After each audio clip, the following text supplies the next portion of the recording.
spinal meningitis? I was about in grade, so I would have been about 7 years old. Seven years old then. Going through her illness. Haven't you heard that at all? I've heard a little bit, but I'd like to hear from your perspective, kind of what... Oh, I tell you, I don't know for sure, but we were out and had picked pussy willows. Do you remember the pussy willows? Yeah, I think it was out in back of Axel Olsen's. Was it in back of Axel Olsen's grocery store up there on... Where it was sort of swampy? Yeah, yeah. Up there on Sampson Street. And it seemed like in just a couple days, she got this terrible cold sore on her face. Oh, it was just huge. And in just a matter of a few hours, it seemed like that she was running a high temperature. And Mom put her in bed and started bathing her with water and that, and pretty soon her back got just stiff, so they called the doctor right away, and Dr. Malone come right up, and he says, listen, we got a sick girl here. We got to take her down to hospital. And you went to that little green building. The Contagious Hospital. The Contagious Hospital. And us kids, we were all lined out outside. We weren't allowed to go in. I remember, now this is the part that's a little bit different than from Jerry's. When she contacted some contagious ailment and ended up in the Contagious Hospital on the hill, the gang chipped in a few pennies. Now, they're just saying the gang chipped in. They didn't go door to door here. They bought her a gift. We couldn't get into the hospital, but we stood outside her window and waved to her with the gift. A dramatic event when we were kids. Gladys lived right on the corner where all the action took place. Kicked the can and all the games. What for we all had. Puzzled about it, so I think he called in Dr. Blaisdell, who was just there sort of interning at the hospital. He was a real new doctor then in town.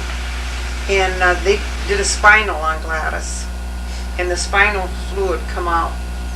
The meningeal bacteria, the cocci meningeal. And he had meningitis. No antibacterial agents of any kind. The only thing they had was the antiserum. And you probably heard the story of Dr. Blaisdell. He's the only one in town who had a private plane, and he flew to Buffalo for antiserum. And at that time, meningococcus meningitis, which I presume she had, carried about a 33% mortality that would fall. Never forget, I was, I think, 12 years of age, and you were, I believe, 7. I was kind of a, 7th grader, 8th grader. I was a rebel, and I was out with the kids one night, and we had been up to a lot of mischief. And as I came home, Dr. Malone, our family physician, was just leaving the house. I called the doctor because you were very sick. And I remember you were lying in Mom and Dad's bed, and your head was pulled back, and the doctor had said you had spinal meningitis. And I'll never forget, as I came in the door, Dad was calling the family together. And we all went in the next room.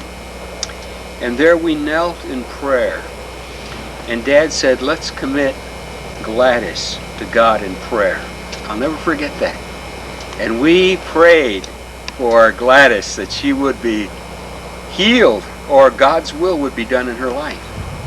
Now this was, as I remember, before antibiotics. And whenever anyone had spinal meningitis, they either died, or if they survived, they came through with some physical defect, deafness, blindness, or something. And you kept getting worse and worse, and the doctor, he says, she's not going to make it. And we all prayed. We kids sat on the curb there and just cried. We just prayed, God, you got to save her, you got to save her. And my dad met us out there, and he says, Dr. Blaisdell has just gotten his pilot license, and he's going to fly to Buffalo and pick up a new drug that is in the experimental stage, because she's not going to live anyways, but they're going to try it. And we just prayed that God would see that medicine worked on you. Well, I tell you, it was a real emotional time and hard for us. I don't know how long you were in the hospital, I can't remember. But you come home and you couldn't walk. And Daddy says, that's okay, she's gonna walk, she's gonna walk. And we'd set you down by the piano. He'd carry you down, set you on the piano bench, and you'd sit there and play, and then he'd carry you back upstairs and lay you down. And this is, I remember that, how hard it was for us all. We just prayed. That's what really drew us close together as kids. Because of you. And the Lord spared you. Yeah. Well, I lay in bed for weeks. So when I finally, they let me come up, I had to learn how to walk all over again because I hadn't been on my feet in so many weeks that I was so weak I couldn't stand up. So you sort of had to learn how to walk all over again after that. And we massaged you and we worked your legs and we took turns. I don't know if you remember that or not. Well, I remember laying upstairs in the bedroom there, yeah. And having people bring my meals up and that, and Mother always coming in. Yeah.